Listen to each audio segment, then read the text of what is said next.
pledge pledge allegiance to the flag of the United States of America and to the republic for which it stands, one nation, under God, indivisible, with liberty and justice for all.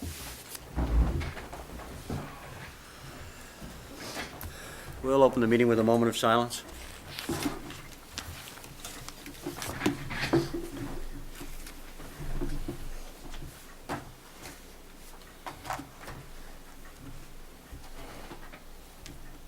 This meeting is being recorded and televised by the local cable company. I'd like a motion for the approval of bill and payroll warrants. So moved.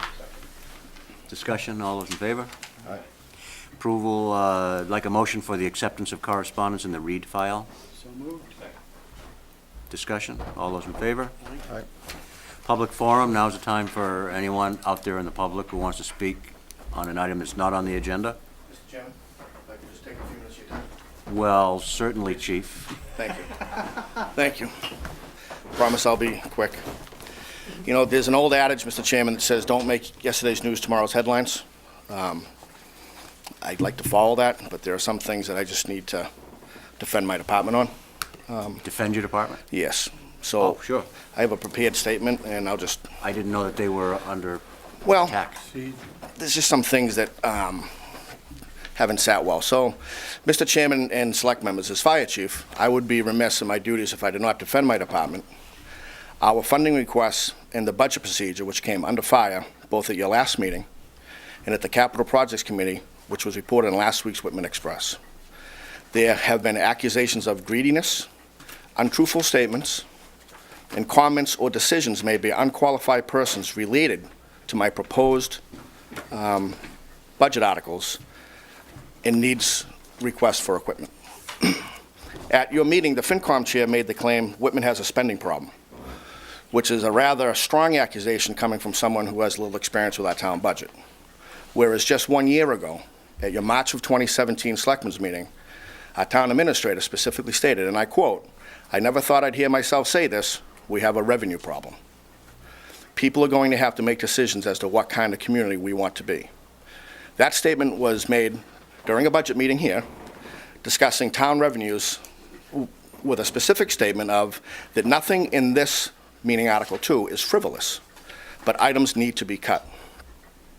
The discussion that night was specific to town revenues and how it is becoming more difficult to maintain our town's fabric with the tax base that we currently have. I have a high opinion of Frank's financial expertise related to the town budget, far more than anyone else out there. His years of experience is telling when working on budgets. This year, the town's financial needs were turned around and made into what I believe is an attack against department heads.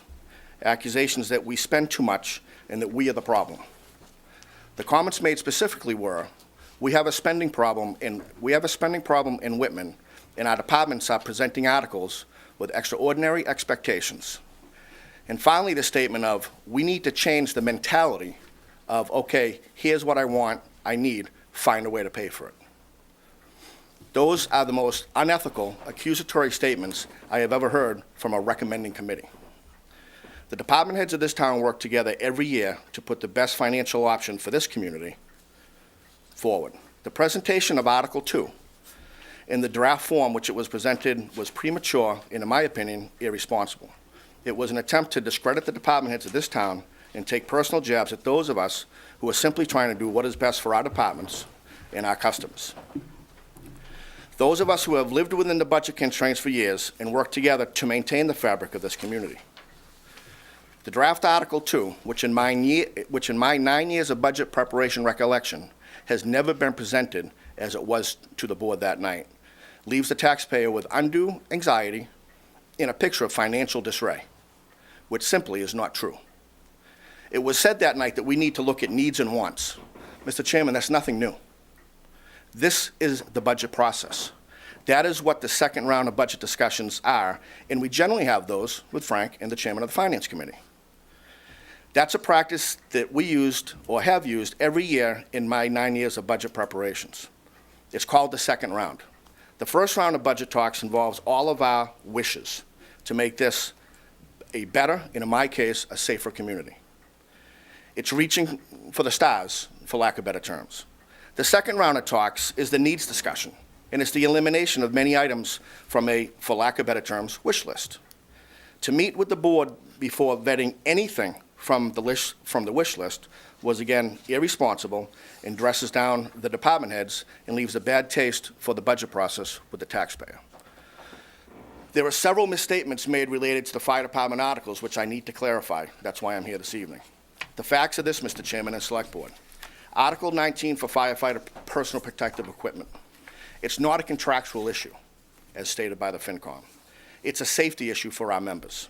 Cancer is killing firefighters at an alarming rate. Boston Fire Department is seeing a newly member diagnosed every 3 weeks with cancer.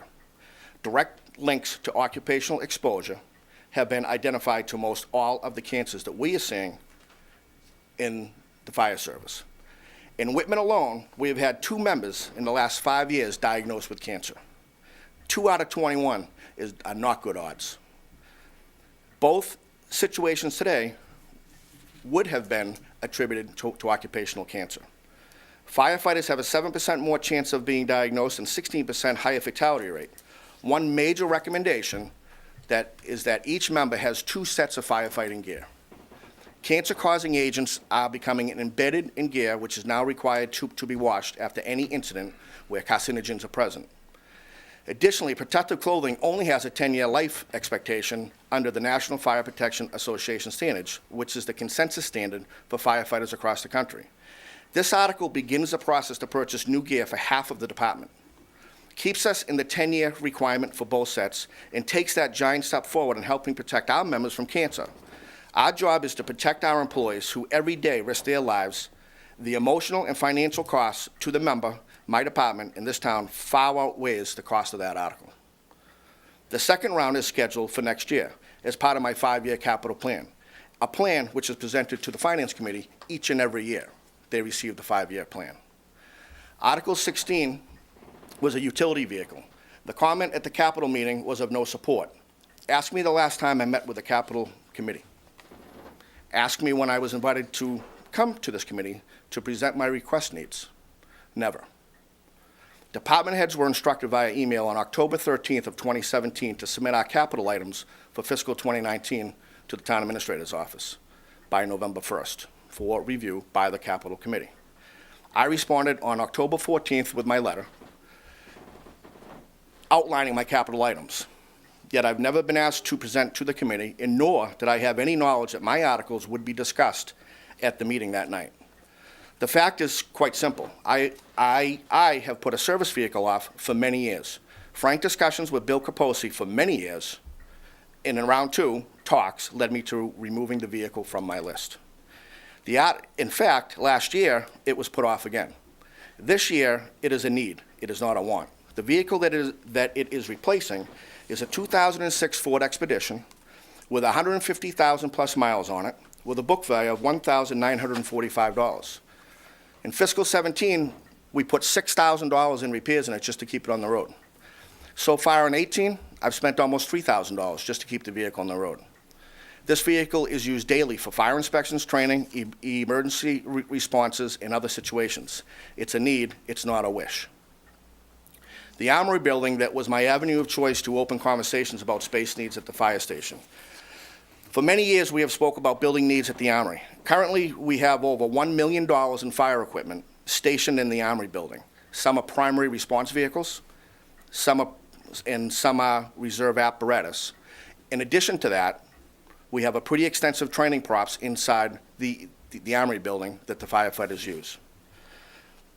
With our demand in service, increases in fire prevention regulations, increase in emergency medical service requirements and regulations, we have the need for more office space and storage.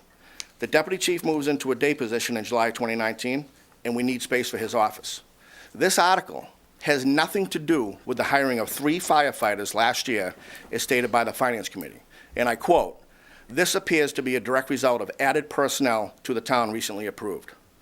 Nowhere in the explanation does it describe the space needs as due to additional personnel. When I submitted that article, I gave a full paragraph of what the space needs were. It has nothing to do with personnel. This erroneous statement gives the appearance that the fire chief is pulling a fast one, looking for a new building because of new staffing. This article specifically deals with office space and storage as outlined in the article explanation. Yet mysteriously, it has been tied to the override, which many members of the FinCom were against. Did I expect $300,000 to move forward? Absolutely not. Wish list stuff. I do expect discussions on the fire department space needs and a solution for the future. I have tried to have conversations in the past about space needs and the possibility of additions to the fire station bays, and all have fallen on deaf ears. So finally, Mr. Chairman, I just need to banish any thoughts or flawed opinions about the ambulance reserve account. And this is where Frank and I differ. Frank, you stated specifically that it's your opinion that the ambulance account is not serving the town well anymore. Nothing could be further from the truth. It was stated in the paper that the account brings in between $700,000 and $800,000 per year, which is correct. In fiscal 15, it was $685, 16, it was $742, 17, $717, and fiscal 18 was $791. This account provides for repair, maintenance, and supplies for the town's 3 ambulances, which otherwise would have to come from within the levy limit, $25,000 a year. This account pays for the billing company to bring in those funds, $35,000 a year, which otherwise would have to come from the levy limit. This account pays for the debt services for the 2001 building project, $100,000 a year, which otherwise would have to come from within the levy limit. This account last year put $285,154 towards salaries, which otherwise would have to come from the levy limit.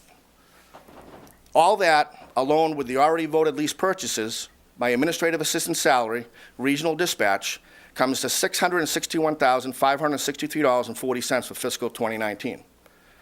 But this is not a good use of this account. You tell me where you can find $661,000 within the tax levy limit. This is one area that I disagree with Frank, as I said. I disagree with his expertise in budgeting and knowledge of the fire department. The ambulance reserve account has maintained a fleet of adequate apparatus for the fire department. When the police department purchases a cruiser or a vehicle, it's $40,000 or so. When the DPW purchases a new vehicle, it's anywhere from $75,000 to $95,000. When we buy an ambulance, it's $210,000. Now it's looking in the area of $300,000. When we buy a fire truck, it's almost $700,000. Those are unrealistic numbers for this town to meet for vehicle replacement. The current fleet age for the fire department vehicles is 12.6 years of age. Yes, we have some good apparatus. Our primary pumping engine is only 3 years old. It's on a 7-year lease purchase that we're still paying for at $72,000 a year. Our second out pump is 9 years old, and our third out pump is 28 years old. There's nothing fancy about the trucks. They are standard fire trucks equal to East Bridgewater, Abington, Rockland, Hanson, Hanover, and Norwell trucks, which were recently purchased. They are not comparable to the new trucks purchased in more affluent communities. They don't have all the bells and whistles. The ambulances are 2006 and 2012, 2 and 6 years of age. The backup is a 2010, which is about 8 years old. We have a program where we try to replace the frontline ambulances every 4 to 5 years because of the demand of service on those vehicles. Then we move that vehicle into second line and run it for 5 or 6 more years in that line before it's replaced. That's been our capital plan for years. Our ambulances are basic stock vehicles. Our medical equipment is standard equipment. We upgraded our stretchers last year as part of the Department of Public Health mandate that we have to switch our stretcher mounting systems over and purchase new stretchers. Wasn't because I wanted to, it's because I had to. Our equipment is expensive because of the nature of our job, and our equipment demands reliability and some form of newness. The ambulance account assures that we have the basic tools necessary to perform our critical mission of public safety. This town cannot afford a new ambulance every 5 years. This town cannot afford a $700,000 pumping engine. This town cannot afford the ever-changing equipment requirements in our profession, such as monitor defibrillators, basic firefighting equipment, multi-gas detectors, protective clothing, and a variety of other expensive equipment needed to do our jobs and keep the residents safe. We don't have golden glove door handles. We don't drink bling water. We have stainless steel door handles. We have regular bottles of water that every other community in our area uses. We may have newer handles on some of the apparatus, but we do not exceed our neighbors' equipment. We stand equal in most areas of equipment, and we stand less than in some areas. The comment that we have some of the best equipment out there is true, but it's comparable to all of our neighbors as we are all held to the same standard. The comment that there isn't a fire department out there that has better and more current equipment than we do is simply false. And it gives my department the appearance that the fire department is spoiled and driving Cadillacs because of that account. Over the past several years, communities have realized public safety as a priority, and they have financially supported their operations to the best of their abilities, realizing the demand on equipment and regulations. It is no surprise that communities that do not have a revenue source as we do have older and less reliable equipment. And to me, that's an injustice. To our citizens, it is our responsibility to assure we have apparatus and equipment appropriate for the community's needs. This account has done just that. There is no excessive or frivolous spending. This year, the account is earmarked for the continuation of 2 lease purchases, protective clothing, a 5% federal grant match of $17,947 for a self-contained breathing apparatus grant that I just applied for, which replaces our outdated and non-conforming SCBA in the amount of $358,000, which if we're not successful in that grant, then that has to be purchased next year through some type of a lease purchase to replace our self-contained breathing apparatus. I vehemently disagree with the comment about this account. My department is charged to protect the public, and the public expects and is used to a certain level of service from us. Because of this account, we are able to provide that level of service, taking a large burden off of tax dollars in the process. Now, there can be an argument, more like hair splitting, that the revenue account is taxpayer money that goes into the budget, which is correct. But it's not tax-based monies, it's revenue monies. It's monies the fire department brings back to the town to support the overall budget. Someone please tell me the last time tax dollars from within the levy or outside the levy was used to purchase any capital equipment for the fire department. The answer is not in at least the last 25 or 30 years. My 5-year plan and beyond provides the FinCom a clear picture of what is down the pike for that account. The only issue that's not on the 5-year plan is the ladder truck. The ladder truck is about to be examined by the manufacturer because of extensive rush issues and mainframe issues, which was just identified during a routine inspection. The truck is a 2004, and to replace it, you're talking about $1 million. My estimate to fix the truck is probably going to be somewhere in the $400,000 to $500,000 range, and that may give us another 10 and hopefully 15 years out of the truck.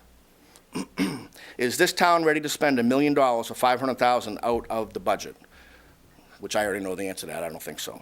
But the work can be done or a new one purchased without any effect on the town budget because of this account, and the residents will never feel disruption in their service.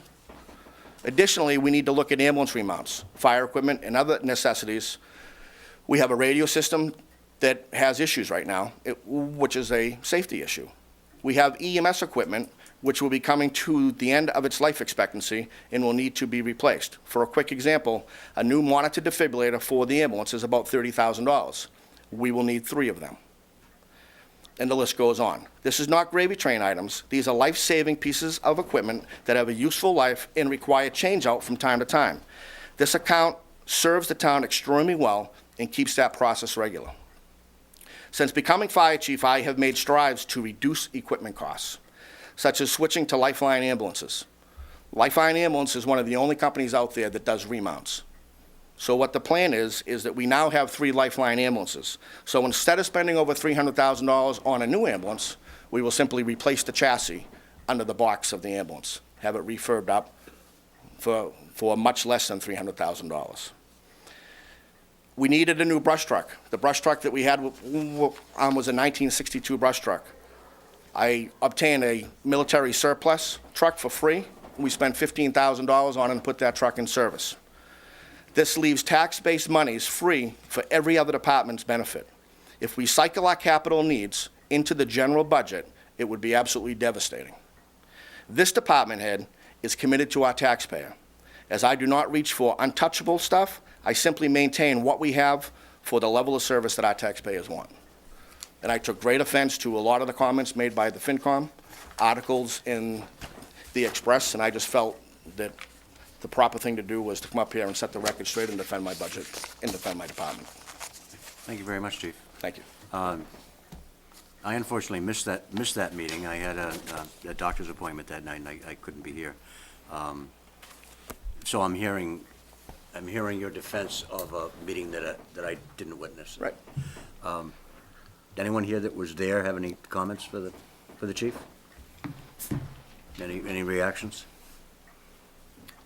And, you know, I came just to set the record straight from my point of Yep. view. You know, I'm not here to debate this and that. If you don't want to go into debates, I wanted to set the record straight because there's a lot of taxpayers out there right now that I think have a different opinion of some stuff that was said. Well, I think you spent your time well then, because it's a clear point of view that you gave us. And in your So- free time, I would suggest that maybe you sit Thank down you, and Chief. watch a YouTube video of the meeting.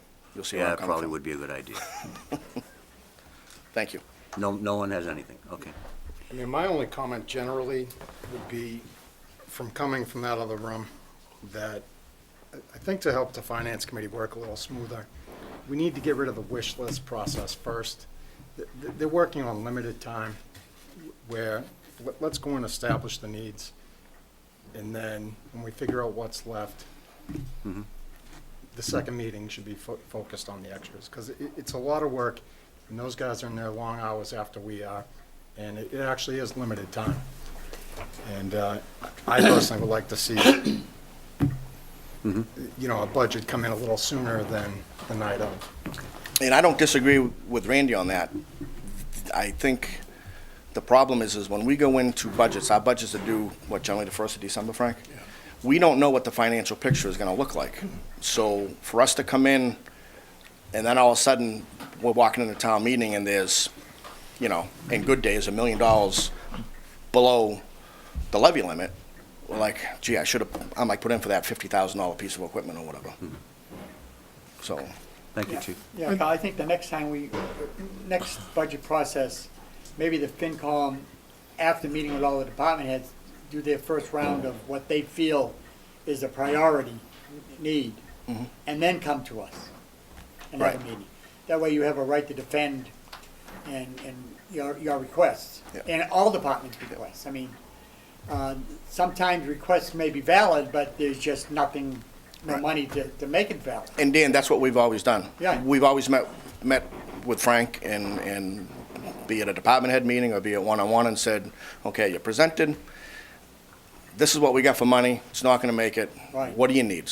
Well, I need this and this, Right. okay, and I'll get I rid of the think- rest of them. Right, so I think maybe it was premature, the meeting that we had last week before they did their first rounds of cuts.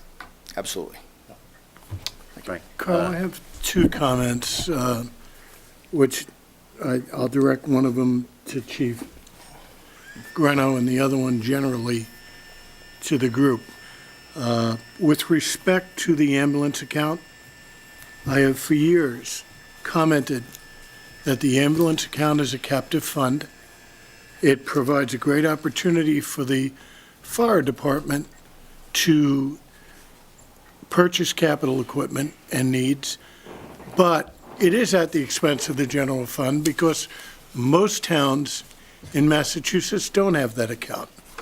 And it is general fund money that supports the fire department. We get $800,000, our budget's $3.2 million. Having said that, I have not once, and I challenge you or anyone, to say that I have recommended discontinuing that account.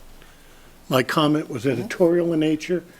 It's not the first time I've said it. I'll probably say it again. It's an observation, not a criticism. And I have said we've been fortunate enough to have decent equipment because of that fund. Bottom line. So that's all I'm going to say about that. With respect to the budget process, I really think we need to try a different approach.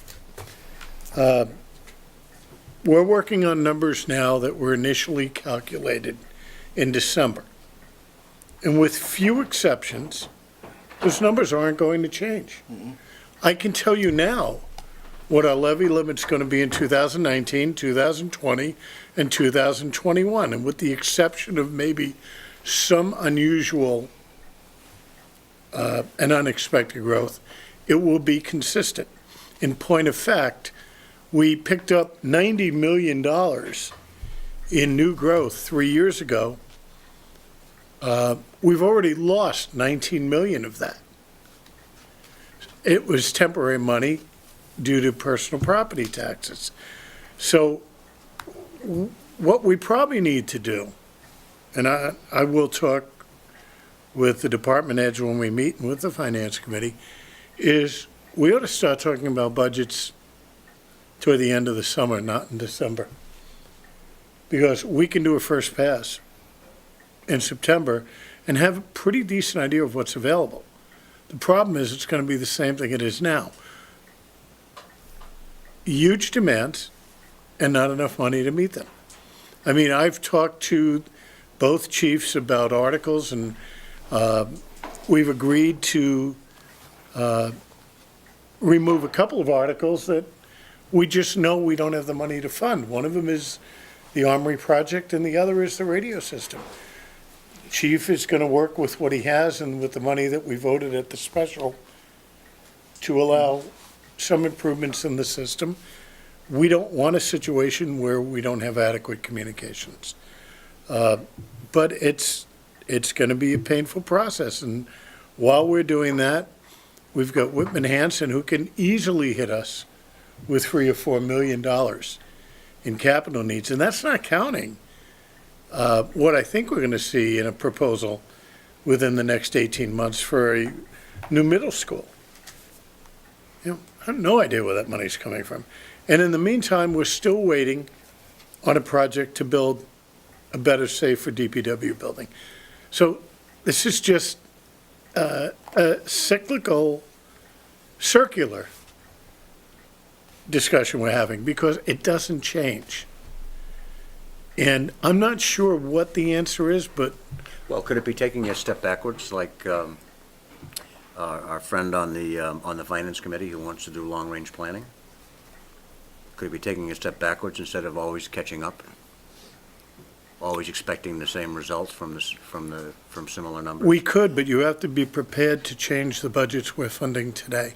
Well, what you'd have to be prepared to do is to actually sit down somehow as a town and figure out what we value, and then the money would flow that way. I agree. What do we value? Yeah. It might come out a little bit different than the way we do it now, but we have not for a long time had that kind. The schools used to do it. They used to have an exercise where they'd get a whole lot of people together, and they would go through a values clarification exercise and figure out what does this group think is important for the town. What does the town think is important? I mean, we found out on Saturday that the town doesn't, that 800 people, that 500 people in the town don't think it's important to have pot shops. Okay, we found that out. 500 people out of 14,000. Well, But- 9,500. But that was sort of a values clarification exercise there with the town I meeting agree. and with an election. Sometimes you do have, pardon? I have something that I wanted to say About what? to do with this. With this whole thing that we're talking about? Okay, I'll make sure you get in. But anyway, I mean, there are some things we might be able to do, but they take time and they take thought and they take willingness of people to engage in that kind of thinking. Mhm. And I'm afraid after the election that it's pretty hard. It's not that hard to gauge the willingness of people to get engaged. A lot of people aren't Right. willing to get engaged, no matter how much things are talked about, put in the paper, publicized, et cetera. I thank the chief for coming and giving us this. Brief 35-minute discussion. Yeah, no, and I never do that. I never thank somebody for talking for a half an hour.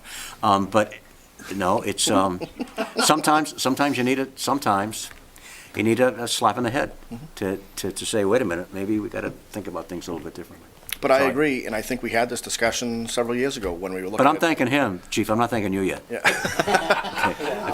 I'll be brief. you know, I think we had this discussion a few years ago when we were talking about the hiring of 8 firefighters, or 6, or 4, Yeah. or Right, 3. exactly. We said, what do we want the fabric of this community to look like? Yeah. We don't have a lot of industry. It's whatever our tax base is, and that's hard to live You with. know, and it was the right move last year to hire those people. I don't have any Yeah. doubt about that at all. It was the right move. I feel saddened that, maybe saddened is too strong a word, that you feel as if the fact that you were able to get away with hiring 6 people last year is causing you grief this year. You can say saddened. Because of people who didn't want to go that way. You know, it may have nothing to do with it, but it's just how it was presented and, All right. you know, how it looks, so, thank you. Okay. Thank you. Okay, Chief. Chief Deuce? I'll be quick. Thank you.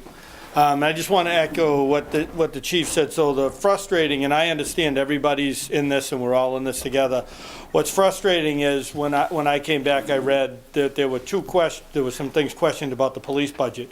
And of course, the police officers look at us like, hey, what are you doing to us? Like, so one was a question about, do we need rifles and ammunition?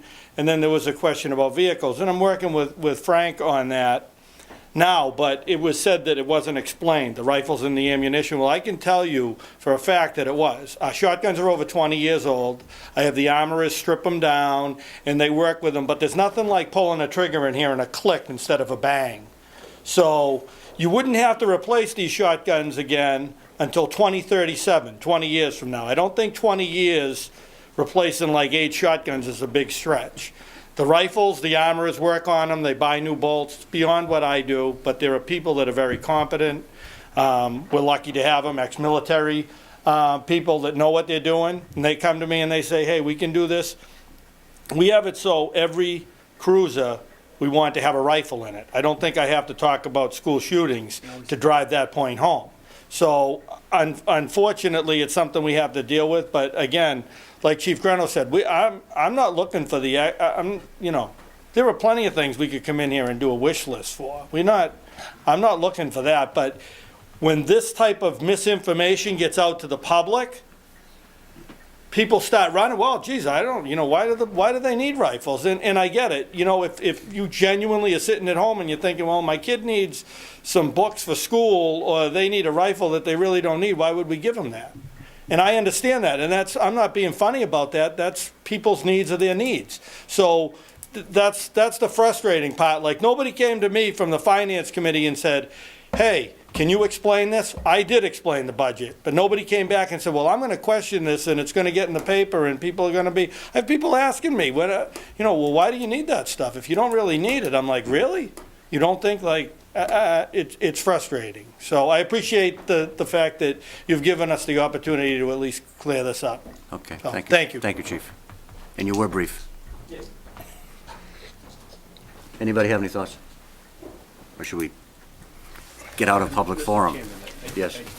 I would say, and I hope you don't take this the wrong way or anything, but we have to remember that the Finance Committee are volunteers, and they work really hard, a lot of hours. And that meeting that I sat through, that you're referring to, seemed tedious to me, and it seemed to go over things that we already talked about. Mhm. So I understand your frustration on it. I always try to keep in mind the boards that are Well- volunteering and not on the payroll. Finance Committee works a lot of hours. Yes, they do. They do. They spend a lot of time, they do spend a lot of time on this. It sounds as if there was a difference of opinion that maybe wasn't articulated in a way that Right. was appreciated, so. Yeah. I think the meeting was pretty. Maybe we can use it as a learning tool. And you also need to remember that you're not Yeah. dealing with experts on every subject over there. That there are a ton of questions on that first pass that need clarification, especially when you're dealing with public safety, police, and fire. And that's why, to me, I always thought there was a major time constraint. I mean, a lot of nights we were there till 11 o'clock, and if that board, and I think Frank and I had these conversations or arguments, kind of restructuring a little bit, where you're at least balancing that budget first is, and then working off of that, I think would be a kind of Yeah, that was premature. a steady way to go. And when, the fact that if we could get our information sooner, I think is a great idea, because you hate to have to be last minute Louis at that town meeting. Right. And everybody's wondering, can we fit it in? Can we do this? Can we do that? When it'd be nice for once to have everybody walk into that meeting only having to worry about whether we get a quorum. Right. Right, and I also think that if, like the chiefs, all department heads, if they meet with the finance committee, and the finance committee says, we only have so much money in the pot, you know, what could you postpone till next year to see how next year's monies comes in, right?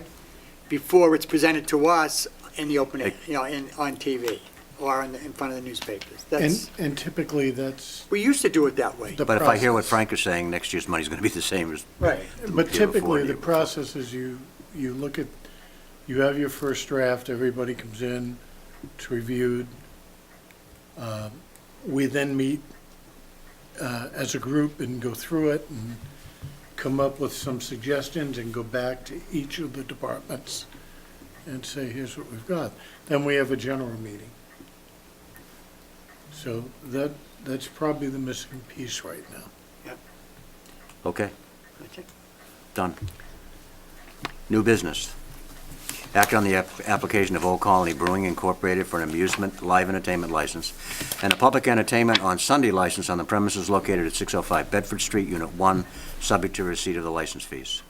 So moved? Second. Is there a second?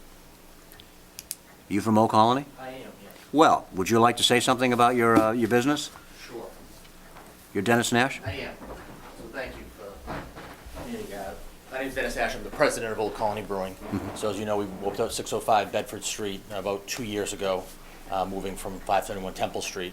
So what we want to do is have a entertainment license to have some, it's a small place, but have, duets or just a single person play music on Friday nights and possibly Sundays. So we want both of those licenses. I know the Sundays is a little different one, but from talking to some musicians that are busy, they say Sunday's a day that's not very popular, so they might be able to get some good entertainment in there to get more business to drive more people in. So that's kind of what we like to do, and What kind of music are you looking at for? pretty much anything. We're trying to get some local acts that Okay. people that have following around here, and we started working with talking to some people that play at different places like McGuigan's and other local Okay. places. So, we're kind of not sure exactly what we want to play. We need to play it out, see how it goes, Right. see if it gets more business in, but probably more just acoustic, just a guitar, and that's really it.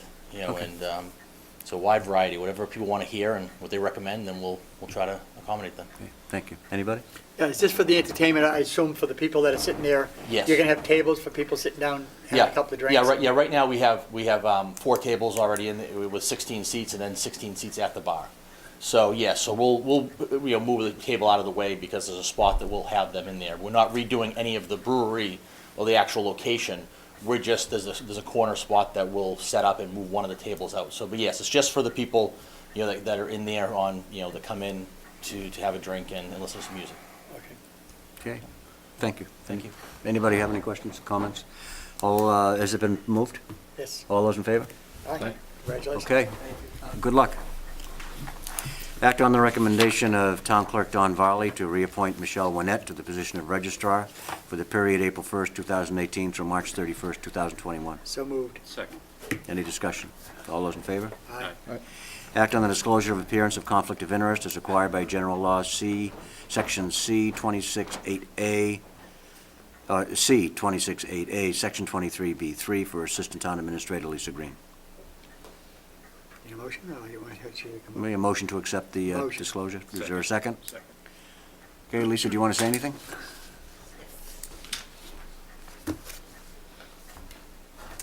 Mr. Chairman and members of the board, I would just like to present this disclosure of appearance of conflict of interest. My son, as you all know, was a senior in high school this year. He is going to be attending higher education with a hefty price tag. As a resident of Whitman, he is going to be applying for scholarships. The scholarships are administered by Dollars for Scholars and by the schools. And I just want to disclose that I will have no involvement in any way, shape, or form in the awarding of the scholarships, or I do not have any access to any of the applications. And I just want to alleviate any appearance of favoritism, because I have a financial interest because of my son applying for these scholarships, and I just want to disclose that. Okay, thanks. Thank you. Motion to accept the disclosure agreement? Motion? All those in favor? Aye. April meeting schedule, what are the suggestions here? Well, we were trying to hold to the first and third to Right. Then the set a first, pattern, yeah, the first is April what? April 3rd. April 3rd? Okay, and the other one would be 17th. April 17th. Okay. I cannot be here on the 17th, but that doesn't necessarily mean we don't have to have a meeting on the 17th, unless any of you guys want to, unless it makes sense to have it at another time for other Move it to reasons. the 24th? 24th? Want to do the 24th? Sure. Will we have any better idea what we're doing on the 24th? Okay, 24th, that'll be fine. Okay, so the 3rd and the 24th. No comment on that. I know, don't wish for too much. Frank? Just a couple of items for executive session. Okay, Randy? I just want to remind everyone that the Town Recreation Committee is holding the Easter egg maze hunt this Saturday at the Town Hall. It runs from 11:30 to 1:30 in the Town Hall auditorium. There will be Easter egg hunts at various times. Pre-K kindergarten is 11:30 to 11:45, kindergarten to grade 1, 11:50 to 12:05, grades 2 and 3, 12:10 to 12:20, and grades 4 and 5, 12:25 to 12:35. There will also be various activities like face painting and a jelly bean count. So another great event put on by our Recreation Committee and free of charge to town residents. Great, thank you, Randy. Brian? Dan? Yeah, I only have one thing. Keep in mind for the residents that, again, tomorrow we could be getting a pretty good storm.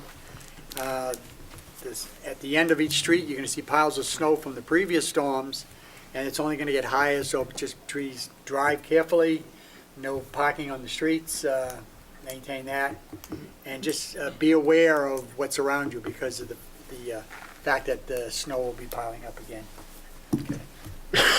I actually have a couple of things. I made the mistake of watching President Trump yesterday in Manchester, New Hampshire, giving his take on the opioid crisis, which is about time. But it just drove me crazy that the gist of the talk that I saw talked about getting tough on the dealers, which needs to be done, obviously. Getting tough with dealers is fine. It's a good idea. I get the fact that he likes tough guys, which he mentioned over and over again. Glad to have a president who loves tough guys. But on the other hand, I'm hoping for, and I haven't seen it yet, the federal government getting tough on the medical industry and the doctors who dispense pills. We can get tough on drug dealers, that's fine. We've been doing that for a long time. However, until the pharmacy people and the doctors who got us into this mess are dealt with just as toughly, if that's a word, things aren't going to get any better. I had a discussion last night. I was at a couple of opioid-related meetings yesterday. I went to one at the high school, Whitman Will, and then one at night where Whitman Will had a community meeting. It was at the library. There were about 60 people there. It was a very Last night? last night. Very good meeting. Bigly good, the meeting last night. And I had an opportunity to speak to Tim Cruz, our district attorney for Plymouth. He was one of the speakers. And he gave some statistics about what was going on in Plymouth County as far as opioid overdoses and opioid deaths and all of that. And he agrees. He agrees, and he's tough on criminals, but he agrees that the pharmacy people have got to be taken care of, that the doctors who prescribe these things have got to be taken care of. And he made an observation that I've heard before, but I liked hearing it again, and that was, these pharmacy people, the people that are friends of our federal government, who aren't being gone after in a tough manner by our federal government, are the people that started this problem, the people that maintain the problem, and now are putting themselves in a position to say, we know how to solve the problem. That's a great business plan. Right through the whole opioid crisis, they're doing all right. Somebody's got to get tough with them. The federal government has to get tough with them. Our state is doing a good job. Our state is doing as good a job as it can. Our governor and local authorities are doing as good a job as they can, but I don't see them getting the support from the federal government, no matter how much it talks in a tough manner, and it just ticked me off. Anyway, the meeting last night was run by Amanda Sandoval, who was our lead in the coalition, and she introduced Tim Cruz, who talked about statistics in Plymouth County. Jeff Simonak gave a remarkable talk about the survey that was done in the high schools of their use of drugs, their use of alcohol, their use of drugs, their use of vaping. He talked to the group about what he has seen. We are lucky to have, we have been lucky to have Jeff as the principal of the high school, because he gets it. He knows what's going on, especially around that area. And we're very lucky that he's going to be the next superintendent. He was terrific last night. Another person I want to mention is Heidi Godboat, who is the health teacher at the high school. Her health class and another health class last year trained their classes of kids in the 9th grade, I think it was, how to administer Narcan. They went through that sim lab kind of thing. She brought, I'll tell you, Tim gets it, Jeff Simonak gets it, our law enforcement people get it. Dan Churchill was there, he gave a great talk. The resource officer, Billy Frazier, handsome policeman who's from Whitman, he gave a nice accounting of himself. Maureen Leonard, a counselor, was there helping out. Tom Ford from the fire department was there at both meetings, as was Billy Frazier. And they all do a remarkable job bringing the community together on this. But what Heidi Godboat did was she got 60 people. These people get it. Our chiefs get it. She went out and got it. She got 60 people to that meeting by giving extra credit to her students if they went to the meeting, and double extra credit if they brought their parents. So we had a meeting with all those people there. Randy was at the meeting. Alex Bezanson was at the meeting. It was a good night for awareness of this whole issue. I want to give one other thing. I want to give special recognition to Randy, because I found out in the morning meeting that he is going to be playing an acting role in the mock car crash this year. He has been recruited to drive a car that's hit by a drunk driver. His daughter is going to be injured, and he's going to be an actor. And Randy is walking the walk on this opioid thing. He's not just talking; he's participating. And I have to give him a shout out for that. And I'll shut up. That's my story, and I'm sticking to it. But I was really impressed with that meeting last night, and I've always been impressed with the way our school system and the way our law enforcement people and fire people have responded to the opioid crisis. It's and as the chief will tell you, Chief Benton will tell you, it's something that's not going away.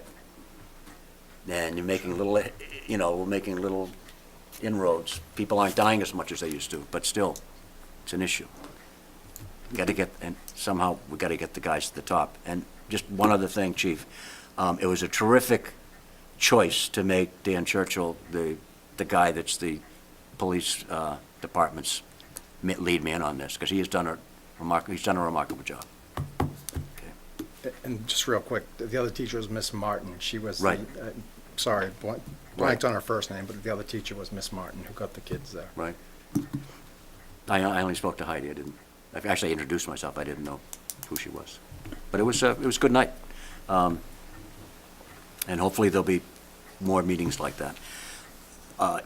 In the coalition, with Rockland, East Bridgewater, Brockton, of course, and Hanson, Whitman, some of the other towns seem to have more parental involvement in this whole issue than we have. We've had great involvement on the part of government and our first responders and the schools, but we haven't seen too many parents or too many kids here. Maybe last night is going to start to change.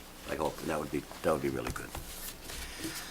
Executive session, in accordance with Mass General Law, Chapter 30A, Section 21A, Exception 2, to conduct strategy sessions in preparation for negotiations with non-union personnel, or to conduct collective bargaining sessions or contract negotiations with non-union personnel, and also Exception 3, to discuss strategy with respect to collective bargaining or litigation, if an open meeting might have a detrimental effect on either one of those things.